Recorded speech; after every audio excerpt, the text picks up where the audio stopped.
You haven't heard that sound before, have you? No, what does that mean? That's a stop. That's a very important sound. Yeah. You know, we give you these little bits from temple life. It usually comes right before the cook is going to announce something. The cantor, basically, is in temple. And so you might be doing some bows, you know, it's like the thing's going along and you're doing bows, or you're doing some other chant, and all of a sudden they go. That like gets your attention, doesn't it? Yeah. And then there's an announcement, you know, like it's the Heart Sutra. Baka hanya haramita shingyo ganji zaibo satsyo yin hanya nida shiro gengo. And it goes on in Japanese. Or before a talk. That's Do right. the chant before a talk. Yeah, before talk, that's right. But it does get your attention, doesn't it? Yeah. Okay. We'll begin our sitting. All these happy, smiling Buddhas.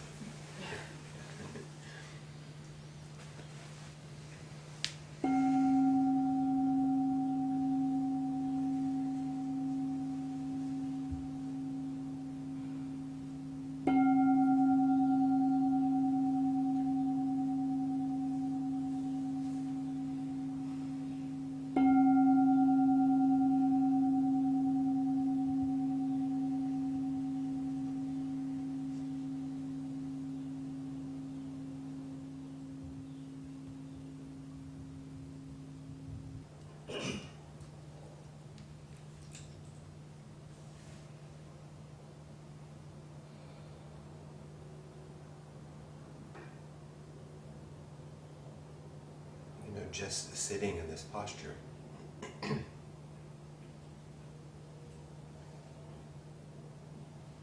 an embodiment of practice. But when you hear that, we often think that it implies an embodiment of something that is a becoming, unfolding. It's in the future, a goal. But it's actually the embodiment of Buddha. We sit as life as it is.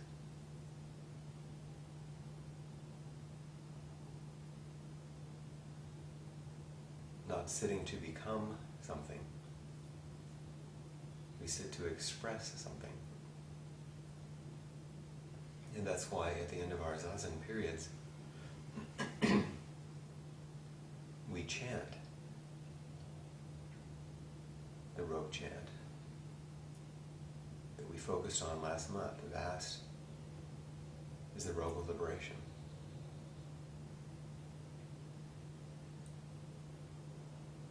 It's not an aspiration of something to become. It's an acknowledgement, a naming of that which we are participating in right now. Vastness. Vast is the robe of liberation. A formless field of benefaction. But wearing the universal teaching, in other words, taking the form, wearing the universal teaching, I realize the one true nature.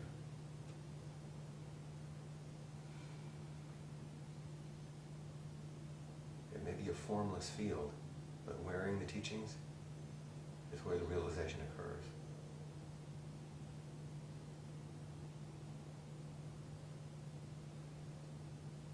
Vast is the robe of liberation, a formless field of benefaction. Wearing the universal teaching, I realize the one true nature, thus harmonizing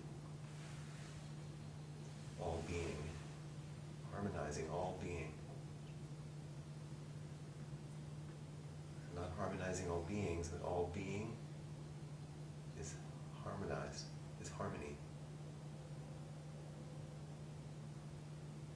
Seen and realized and embodied as this place, this seat, just like this, now, not later. Not when you've learned more or gotten more free.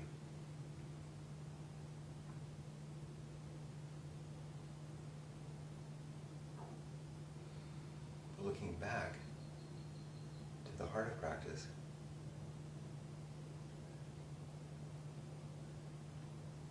there's a sense of, and yet, there are practices we can do. And we're reminded that being caught in the self-centered dream is only suffering. Holding to self-centered thoughts, exactly the dream. The cycle of samsara. Caught, holding, suffering. But that turn, each moment, life as it is, the only teacher.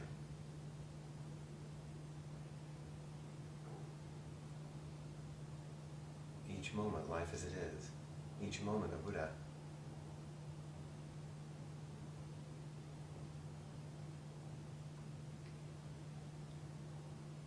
Being just this moment. Relaxing, caught, holding, turning toward each moment. Being just this moment. Compassion's way. A way is shown, a way opens. We step onto a way unfolds. We become a way that's already opened.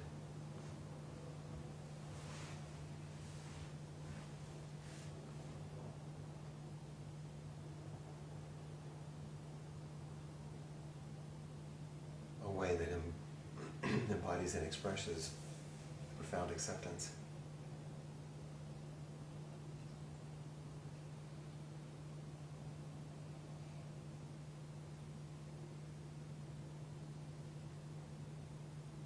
In which we rely on Buddha. We take refuge. We fly back, we return.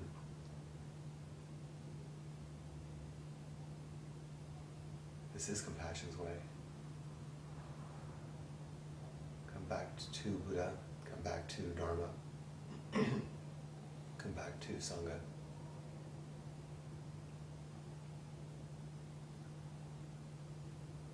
Find refuge in deep care, direction, respite.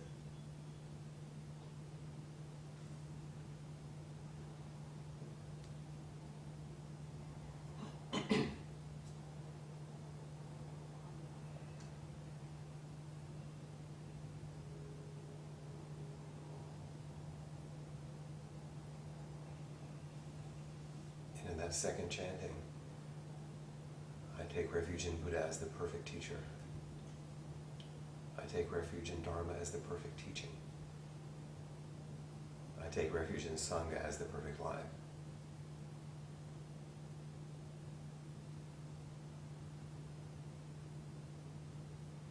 We forget that what we're taking refuge in is perfection, completeness, wholeness.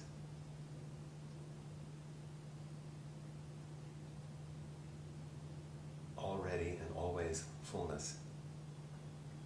Not the best teacher, not the best teachings, not the best community, not that kind of perfect. We take refuge in perfection, in the knowledge that this intricate, interlaced energy and information of all being is perfection of life as it is.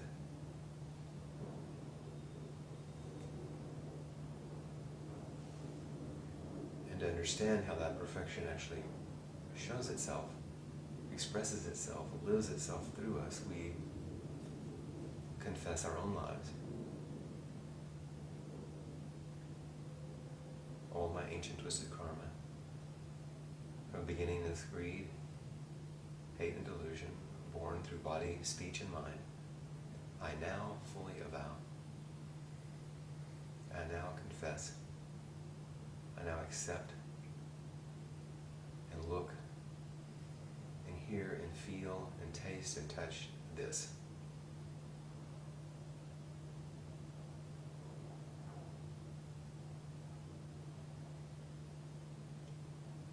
touching this particular life as an expression of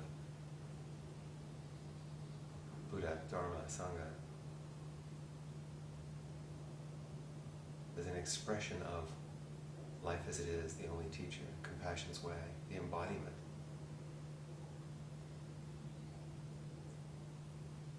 We come face to face with the reality that life and death are of supreme importance. Great is the matter of birth and death. All is impermanent, impermanent, impermanent, quickly passing. So we remind ourselves, awake. Awake, don't waste this life.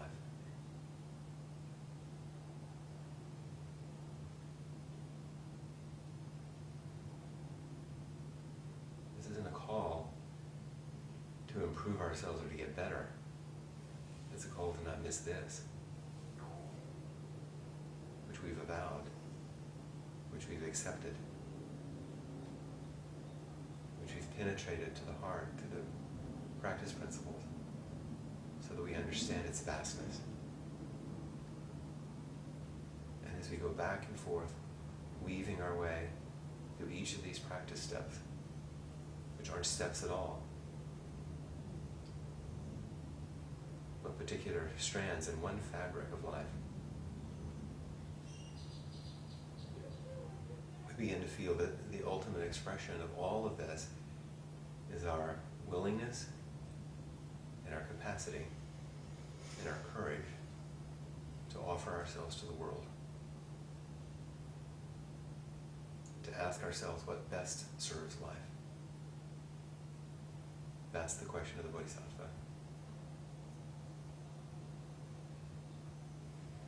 And we know that beings are numberless, so we vow to freedom. Through our ongoing practice, we've realized that delusions are inexhaustible, but we still vow to end them. We see the Dharma gates, opportunities for awakening are endless, so we vow to enter every one of them. And that Buddha's way, the way of life as it is unsurpassable. And we vow to become it, which is none other than sitting just like this.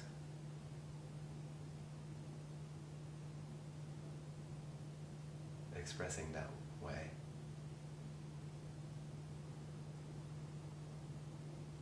And softening all our ideas about it, how it could be or should be, how we want it to be, how we wish it wasn't.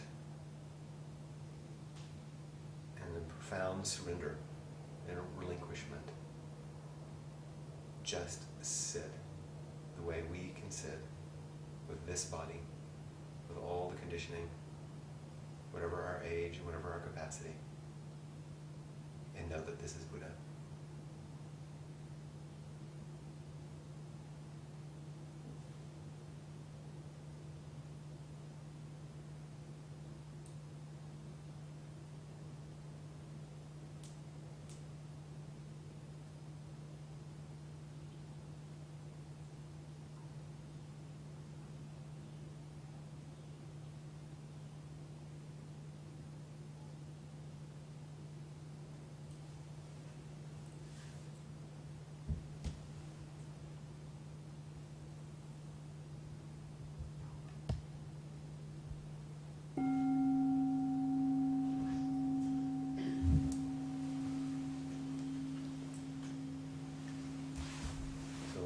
One more time around the path. Great is the matter of birth and death. All is impermanent, quickly passing. Awake, awake, don't waste this life.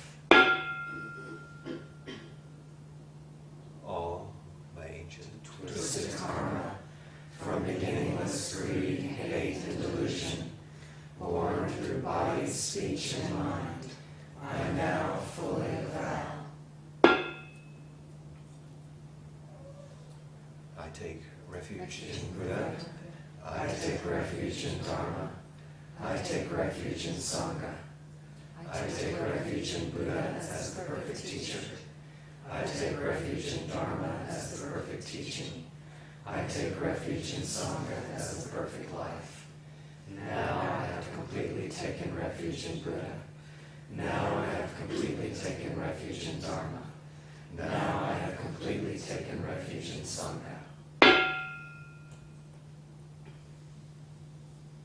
Caught in the self-centered dream, only suffering, Holding to self-centered thoughts, exactly the dream. Each moment, life as it is, the only teacher, being just this moment, compassion's way.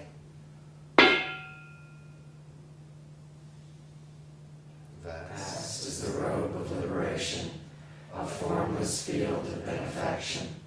Wearing the universal teaching, I realize the one true nature, thus harmonizing all being. Beings are numberless. Numberless, I vow to free them. To Delusions are inexhaustible, I vow to end them. Dharma gates are boundless, I vow to enter them. Buddha's way is unsurpassable, I vow to become it.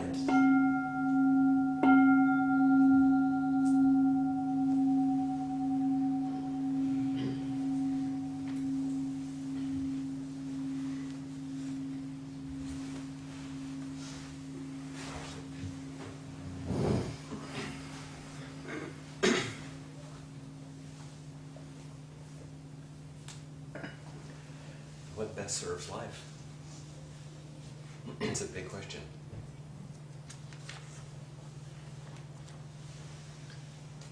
And it's the kind of question that invites a key piece of this last step we have, at least in the sequence we're attending to in this class, which is taking a vow. What he talked about. So I thought it might be useful to talk a little bit about vow.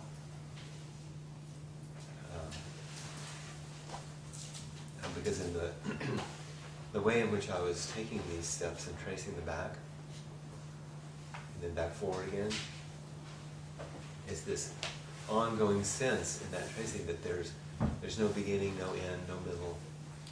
It's all arising. And there are various touchstones, touch points, that it opens to us in this way. And at this point, following these kinds of sequences, things began to become more clear. Usually they show up as aspiration, and there's some nice talk and things by Peg that you can take a look at in the wiki around aspiration and intention. But aspiration is that desire that calls us forward. Intention, the way that gets focused. And vow is like how does it may manifest? I think these three are a nice sequence if we add vow to the end of aspiration and intention.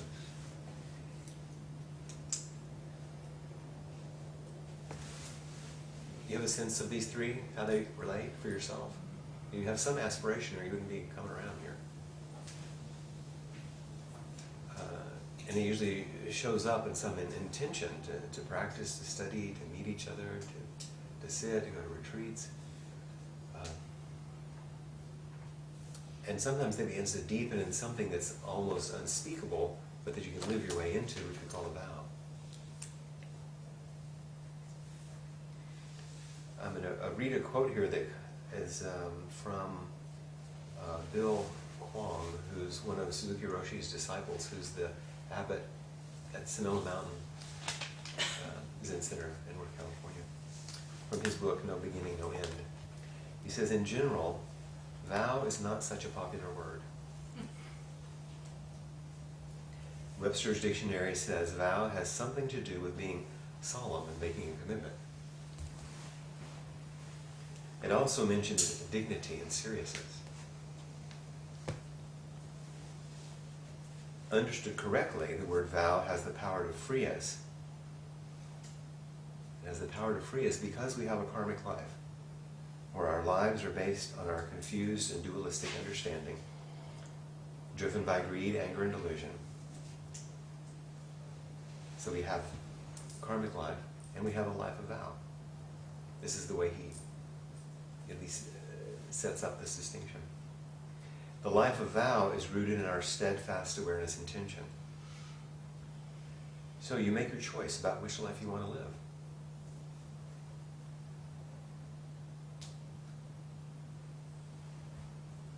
So part of this word really means wisdom awareness. It's about wisdom awareness. Which life do you choose? Do you choose the karmic life? Everyday cycle? Or do you choose a life of vow? And what does that mean? If you think of, do you want to live out of some sort of intention rather than an unconscious life, a habitual life, an automatic life, a reactive life? In other words, ordinary life. All those are pretty much how we live most of the time, right? Automatic, habitual, reactive, kind of unconscious. So I would assume that most of you have some intention to live beyond or outside or somehow in a way other than those things, or you wouldn't spend the time and effort and energy to be here. So that choice begins with avowing who we are. So the word shows up early on in a way that sometimes is even more irritating than taking a vow. It's like avowing, having to admit who we are. And then we follow right behind it with the refuges. Fly back, to come back.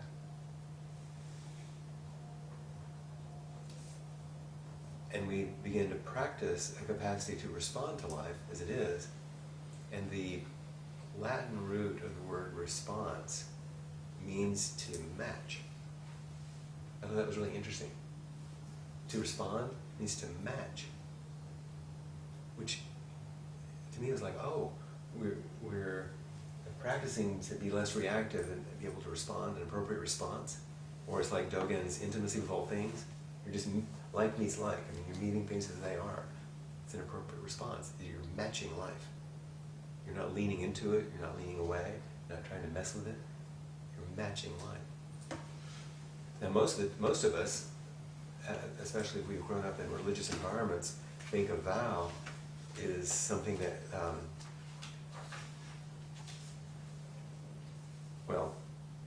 I learned it from a child position, which basically vow means being good. I promise. That kind of vow? I promise. I'll be good. So how many of you know about those kind of vows? You know those? You know that kind of vow? There's also the parental vows, which are, from the parental part of us, which is basically like a burden and obligation. I vow to take care of everybody. It's like this overriding kind of burdensome responsibility. Like take a vow, ooh, it's a big responsibility. We gotta carry. But not many of us actually have an opportunity to think of vow as an adult decision, where aspiration manifests as intention and flows as your life. It's a choice. What best serves life? And you can make a choice. Karmic life or a life of vow.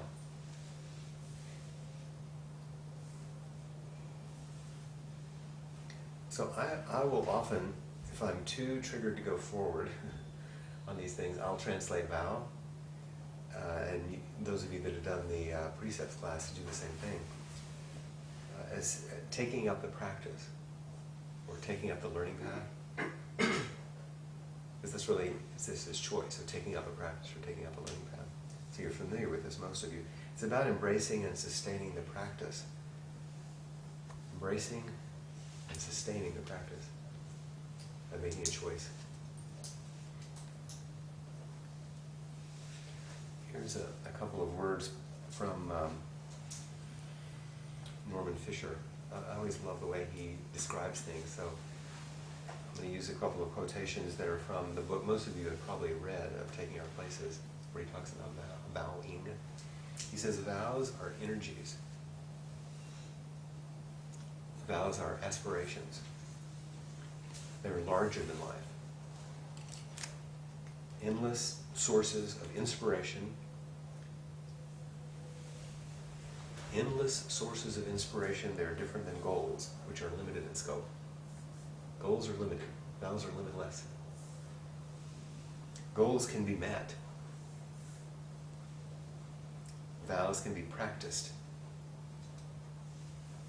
but never exactly completed, for they're essentially unfulfillable. And it's their very inexhaustibility that propels us forward, opens us up, shapes our desires and actions. Isn't that lovely? It's a very, it's like a flowering into possibility, instead of this trying to be good, or taking on a burden, or any of these ways that we often think about it. Vows can be practiced, but never exactly completed, for they are essentially unfulfillable. And it's their very inexhaustibility that propels us forward, opens us up, shapes our desires and actions.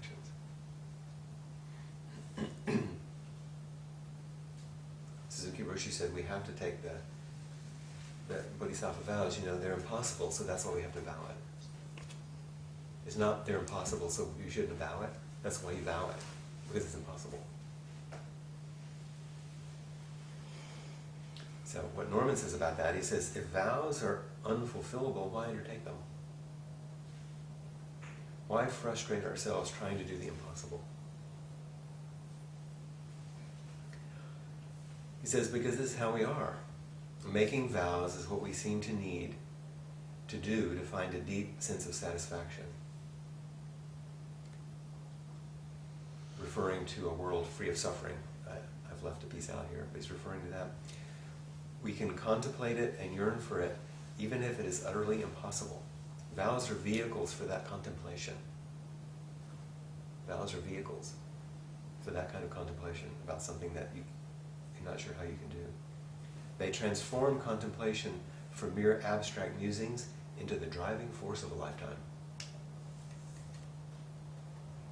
Vows transform contemplation from the abstract musings into the driving companion. I'm like, oh, that'd be really nice to, I'm locked in. I've decided, I made a decision, I'm committed. To a way of transformational movement, not, if you think you can complete it, it's an egoistic, which is self-reinforcing rather than self-releasing. We release ourselves into vow. We take on a goal to build ourselves up and to prove something, but release ourselves to vow.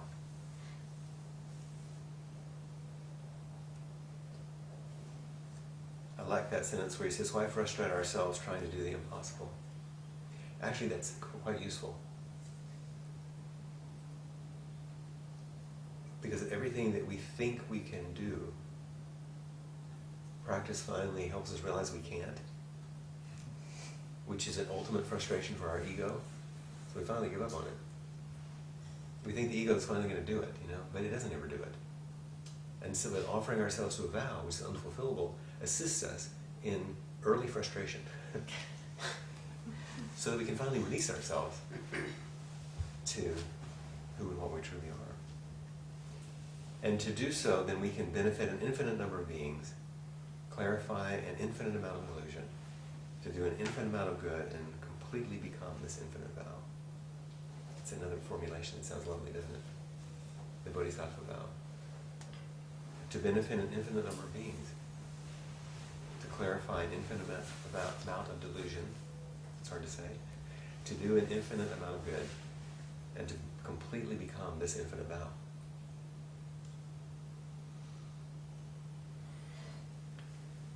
Peg pointed out something the other day which I really liked. We were looking at Bodhisattva vows, and she said, if you look at the first part of each one,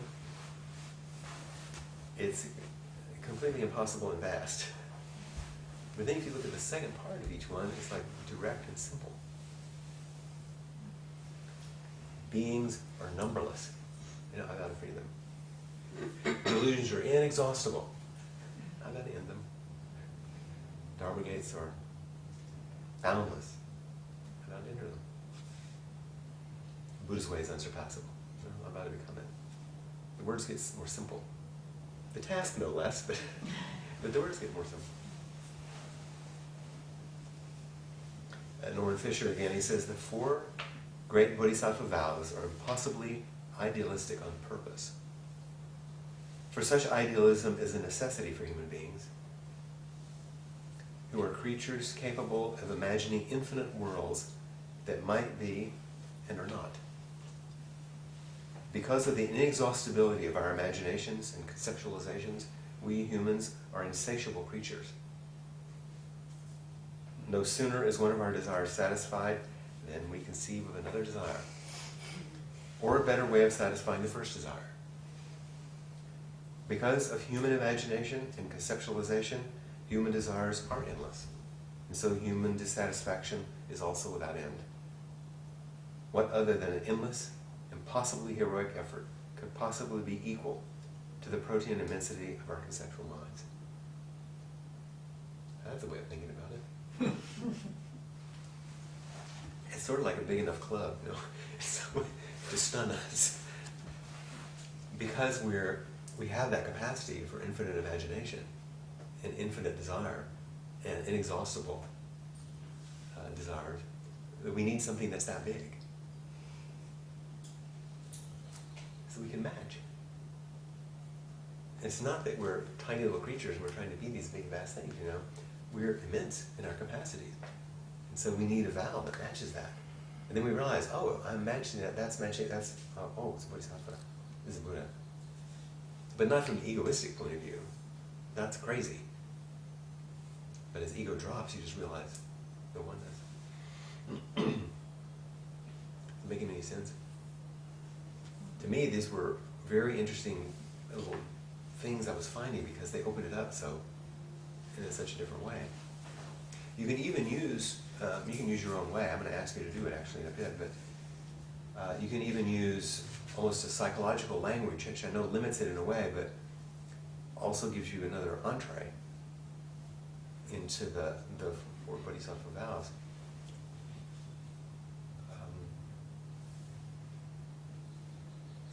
Many of you have heard me recount the story of Uchiyama Roshi, who's a wonderful Zen teacher. When he was asked by one of his Western students, what is a bodhisattva? He said in his difficult Japanese, he said in English, I think a grown-up. Like a mature human being. Not some special creature. Like a mature human being. You just don't see many of them.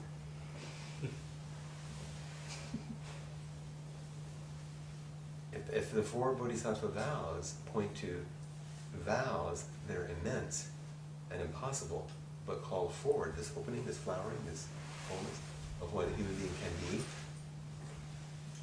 then using different language, I'll use IFS language here, but you don't have to use that. Beings are numberless, and let's turn it a certain way. So beings are numberless, right? But also, you know, when you sit on the cushion, beings are numberless, right? There's a bunch of them in there, most of whom are suffering. In fact, actually every one of them that you see is partial in his suffering. That doesn't mean all you have is suffering, but every part is a little bit of contraction, a little bit of conditioning. So by definition, there's going to be some suffering. So, what if you turn the vows this way? Parts are numberless. I take up the practice of freeing them from their extreme positions as I unmask the Buddha. I take care of all the ones I find. Beings are numberless. I've got to free them. Parts are numberless. I've got to free them. Parts are numberless. I've got to help them relax in their extreme roles and reveal the Buddha. And delusions are inexhaustible, okay? Contractions and confusions may always be triggered. I take up the practice of clarifying their roles, helping them relax, calling forward their gifts. all those that I meet, they'll get triggered. So I take up the practice of assisting them. Their delusions, their smallness, their small view. A Dharma gains are boundless, so opportunities to learn from the present situation are boundless. I take up the practice of learning from every moment, every relationship, every part that presents itself, without exception. Because I won't turn away from anything I meet. Everyone is a Dharma gate, everyone is an opening, everyone is a possibility. And, as I've said a lot of times, when you turn towards these things, if I can learn to be with this, then maybe I can learn to be with this. It's the same. You can practice it either way. And then Buddha's way is unsurpassable. Continuing to turn towards life as it is. Buddha's way. Continuing to turn towards life as it is. And leading from self is unsurpassable. I take up the practice of embodying my true self, meeting life as it is, being just this moment, intimate with everything. There's lots of ways you can do this. I was just playing with these myself, if I turned it towards freeing myself. But it's the same practice path, freeing others. And to do so, I have to realize there's an importance to practice. Don't waste this life. I have to avow what I find. I have to move toward it with full acceptance. Look at the way I get caught, realize its vastness, and begin to offer. The energy that flows out of that spaciousness becomes a practice. That's our path.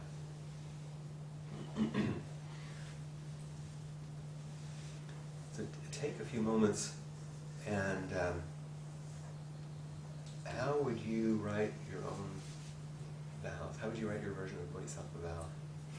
Based on your intention, your aspirations. Either for yourself or for others. Doesn't matter right now. Just write a few things, or let yourself contemplate this. What would be your way of opening up the vows for yourself?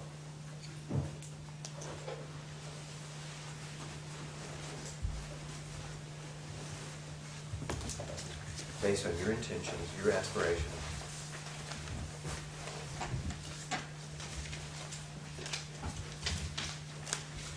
You choose a life of vow as opposed to just ordinary life. But I'm curious about what's emerging as you kind of work with the Bodhisattva vow in your own way. What are you finding, noticing? What are you writing? What's coming up? What's happening out there?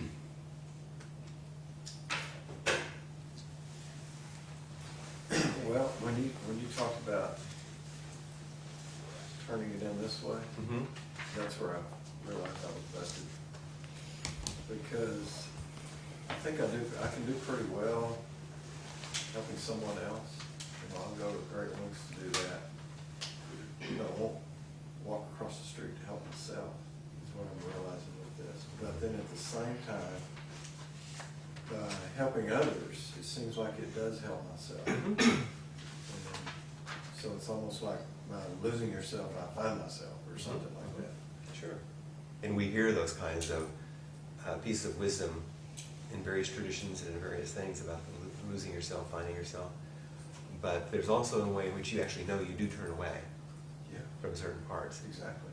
And so that's a deep practice challenge for yourself. Sure, you can benefit others and it will benefit you. But sometimes there's a way in which it's an odd selfishness. Yes, it's To not whack these little fellas in here. Mm-hmm. Yeah, it's like a fellow I talked to the other day who was saying why he couldn't understand why his wife was complaining about him all the time because he was only trying to help her, when things were going badly. And I said, well, the way you're describing it, it sounds like that when she's upset, you move toward her to be of service to her because then she'll settle down and you'll feel better. Because because she's changed. And he went, oh, that's right. It's actually for me, isn't it? So it goes funny ways, Yeah. you know. So that's why it's important to pay attention.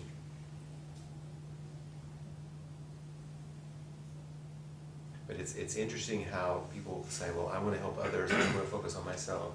And yet that's actually the selfishness of not focusing on yourself, not counting you with all beings. What else? Well, before I got fancy, Mm-hmm. you know, so the very first thing that came to the page feels like the most kind of Mhm. honest in terms of the inspiration. So the first thing I wrote was to lose the narrative, to literally see what happens when I put down the book, and I had this image of, you know, here's the book, Mm-hmm. and literally just dropping it and kind of seeing what was there. So that felt to me like probably the most honest Mm-hmm. aspiration. Mm-hmm. And what's the book? The book's my narrative, the story of my life. Your the story. of, Uh-huh. yeah, how I've been, And it's a way of staying caught in the self-centered dream, yeah, certainly. exactly, Keep the story up. Mhm. exactly. And it's interesting too, because as long as that's in front of you, and I'm only doing this because there'll be people in England watching this, you know. Oh. When that's in front of you, you don't see anybody else. Exactly. And you're actually not paying any attention to yourself, like we were saying, because you're focusing on the story, which isn't really yourself, unless you take that larger view from self to really open to everything that's expressing itself. But that's not the story, because that's the distractor. That's the like la la la la la la, you know, the little thing that is the distraction. So put down the narrative, put down the book.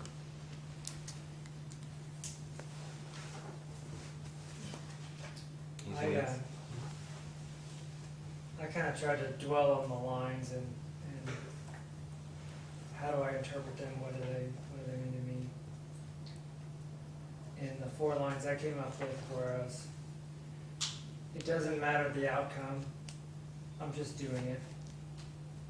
I'll never understand, and that's probably a good thing. Opportunities abound, I'll try to be aware of them. The human animal life is enough. Watch me live it. And what's interesting, because you've done such a great job of really making it personal, based on your own struggles and your own way of looking, and see how it's almost like a 4-line piece of poetry that you can keep writing. See, what's it like? Yeah, it'll be different next week. Yeah, it can change because it keeps informing you, because it's unsurpassed, you know, it's boundless. It's really a lovely, that's a great way. I kind of more did it sort of like a poem, and I felt like I was kind of cheating because we say the chants so much. I was finding myself using some of the same words that are in the chants, but kind of trying to come up with ways that I'm thinking about it. So I made everything, I'm just now noticing, like in the first person, like my limited thoughts are insufficient, I vow to notice them. Mm-hmm. You know, like more about me. And, you know, like my Buddha nature is my first aspiration. I vow to practice it. My Buddha nature is me. I vow to embrace it. And just, you know, Mhm. lines like that, you just kind of made it more personal. Mm-hmm. Absolutely. What I find interesting is sometimes when I write things during these classes, I like feel them as I'm writing them, and then I'll go home and read them, and they don't quite make as much sense. Me too. I'd like to read this. I listen to guess, my and Dharma talks, like, what was I thinking? You know? see if this actually makes sense to anyone else. But this is the sort of the 4, just kind of going with. I Mhm. wrote it down and then was reading it, and then kind of trying to rework it, and I came up with multitudes exist inside and outside, vowing to see inside and outside in our separate multitudes intervastness. The ways in which things seem separate are endless, as are the way in which Buddha nature can be recalled. Any moment where I find myself is a moment to drop myself. This path of the Buddha is unspeakable, so just live it and die it. What was the Yeah. last couple, 2 words? Live it and. Live it and die it. So just live it in. Yeah, that's great. Mhm. That will make sense to somebody else. I'm seeing, Cassie, I'm seeing a great piece of art now. You have these words up, you know, Oh, yeah. moving, changing, so you see the vow, it's Uh-huh. transforming. I'd love to do that. We could make a pretty interesting thing. I'll read one. Okay.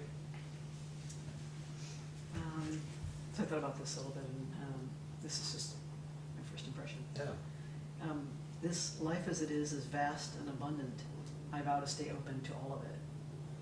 Entanglements, confusion, conditioning are ceaseless. I vow to see through them with kindness. People everywhere bear suffering, loss, fear, anger. I vow to meet it all. Liberation is the ultimate ground of merging indifference. I vow to share it freely. I vow to follow the path of the heart to the very end of time, the end of the world. My tireless, inexpressible, perfect devotion is my vow. There is no treasure beyond this priceless gift, and no illumination beyond its light. Beautiful. Another thing that I want to give possibility for is when you begin to do this, it will bring up resistances, irritations, shame, all kinds of things. That's natural. And so sometimes it's important to give those parts their voice. Beings are numberless. I couldn't care less. Stop bugging me. God brigades are boundless. Oi, it's one goddamn thing after another. You know? No, delusions are inexhaustible. I'm sick of this shit. You know what? In Buddha's way is unsurpassable. Yeah, for you, didn't do it. It's here. Yeah, go away. You know, let's have a margarita. So, but it's. I'm kind of playing with it a little bit. That's obviously not your vow, but it's very important to a vow. Because if all of those things can't speak or have a life, because it is part of your life, then you'll have places you'll be blocked off. Because that's actually part of the first vow. Beings are numberless, I vow to free them, but freeing means they have to be met. And that means meeting the ones who would say things like that. Not to reinforce them, but to acknowledge them. That they exist for a reason, even if you don't know what the reason is. And When I meeting them first- is important. When I first started writing, there was this little voice that was like, "Can't rewrite this. This is already perfect," you know. And then I was like, "Well, let's just play with it." Uh-huh. And he was okay with that. Yeah. Just kind of a little moment Mhm. happened before. I had a thought of everybody in the world running around outside of me, and they're all wrong, and I'm right. You know, all of us having that same feeling, and you know, feeling quite separate because of it. Mhm. And I thought if I could only see them as I see myself, maybe that would help. Yeah. The other, that's the problem. Even better to see them as yourself. Huh? Even better to see them as yourself. As myself. Actually, I wrote that. Oh. I vow to see them as myself. Stuck to my writing instead of Yeah, that's good. Yeah, yeah.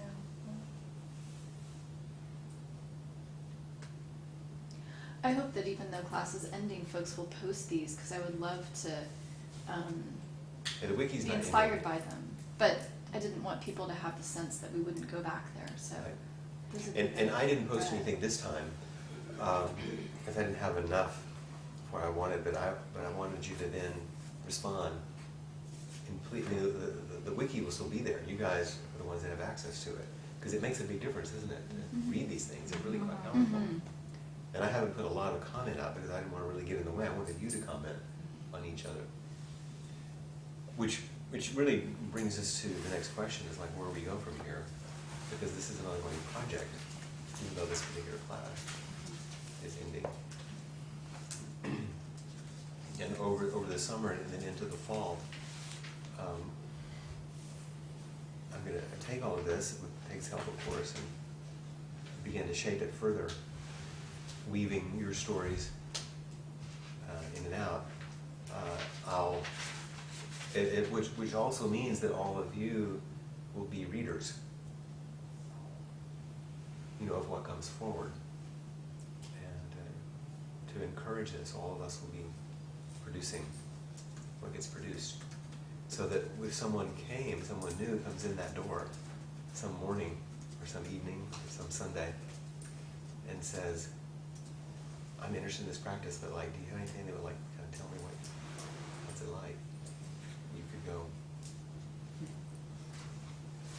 here's our story. Here's how we practice. Here's one way, not the way, but it's a path. So as much as you're willing and interested in being part of that, then please do. And keep adding things. You can keep adding things. You can go back. That was part of the reason in our sitting I was weaving the pieces together and not keeping them in a line, one way, not unidirectional, and it's not linear. It's useful to follow them that way because there's a certain unfolding that happens very organically.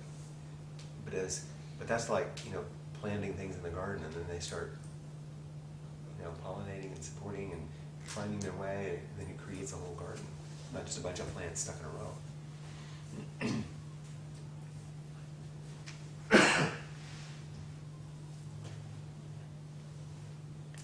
Any other thoughts or ideas you have about what we've been doing or what we might do?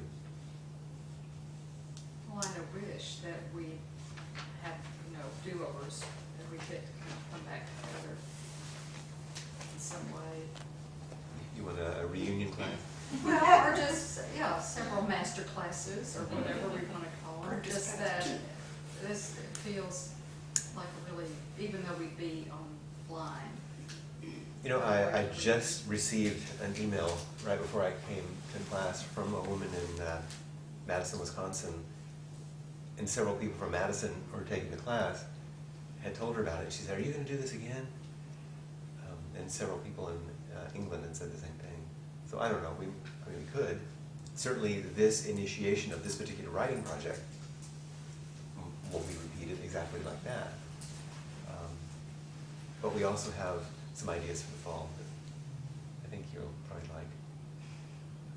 I read something lately, and I don't know where I read it, but when you were saying those vows about, the negative part of it, about how resistance has can have some kind of a positive.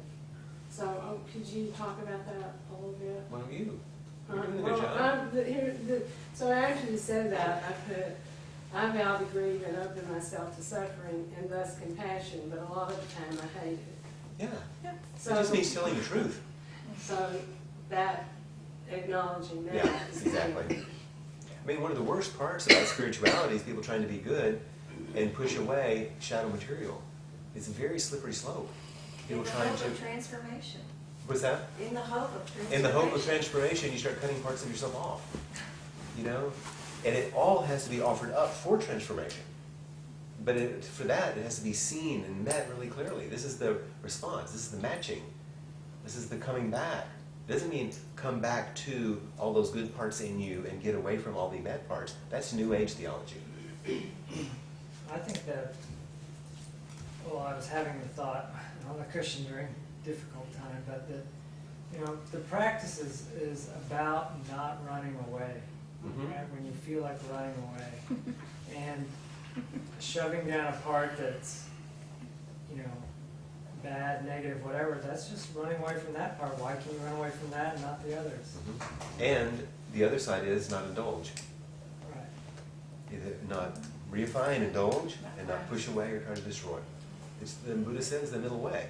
How do we stand in the middle, but it's not a middle that's a bland, little safe place in the midst of the storm. The middle way is totally inclusive. It holds everything. But so many people, we all have these ideas about perfection and purity that cloud almost every one of these things we hear. Especially in this culture, I don't know about other cultures, but in this culture where there's that underlying unspoken idea that this is, and Peg has spoken about this great lately, that it's really about control. Getting everything under control instead of appreciation. What's that? Sorry. You enjoyed that?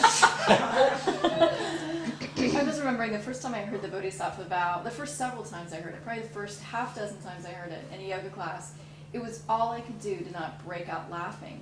And I don't hear it that way anymore, unfortunately, but I love remembering it because it's both the negative of like, how crazy, and the positives of, wow. And laughter expresses both of those. Yeah.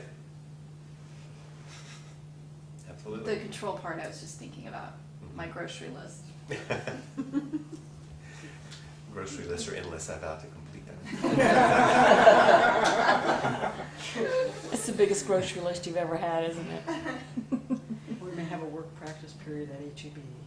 You know, I was thinking too, with this, the word acceptance kept coming up for me, and I thought there really is no end to accepting life as it is.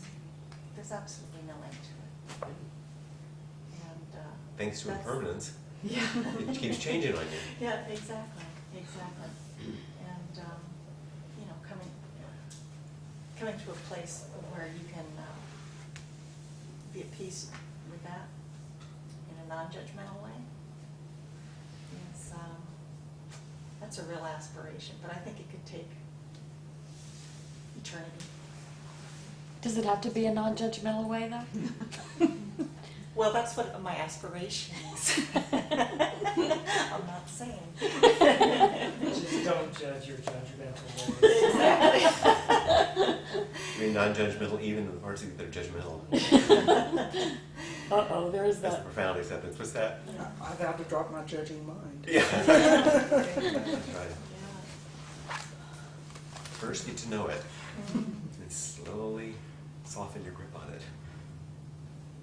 You know, the things that, when Jolene said transformation doesn't really come by usually our attempt to manipulate, control, and change.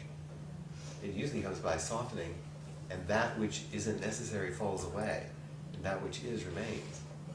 And it's self-clarifying. It's not what we do.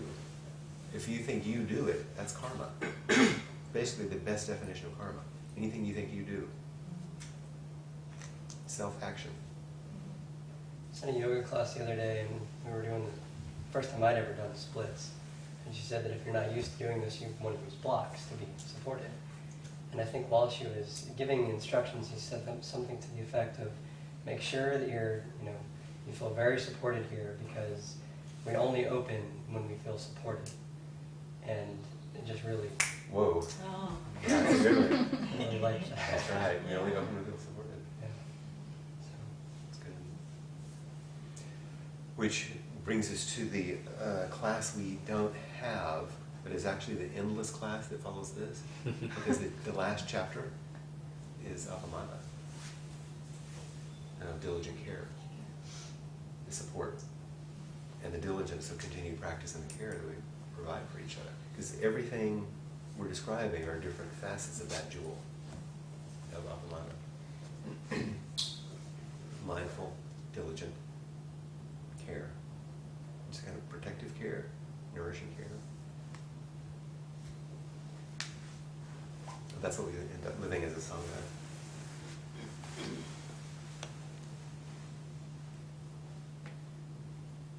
So I don't have anything else to say. Is there anything else that you want to ask or say to complete our 6 weeks while you're still together in the class? And you know, what you just said about all these teachings that we've been learning the past 6 weeks being one thing, I was noticing that with my journaling and with my writing. Sometimes I would lose track of what even the subject was, because I And which one of finally- these am I responding to? Right. But it all seemed to blend. That's right. Well, good. If you notice that, then that's Yeah. part of the. They're portals. They're entry points. They're perspectives into the one thing. Yeah, I could see where I took refuge, I could see where I was suffering, I could see where I was learning. Mm-hmm. All of it, one thing. So we'll take some of this, and I would imagine we'll do. I'll give you an example of something that just crossed my mind in the work that we'll probably do in the next series of classes. Imagine yourself coming together with your buddies. Maybe you'll get in a group of 3 or 4 people, and each of you will write, what is my absolute deepest intention in practice? How does that support, how's an expression of my deepest aspiration for my life?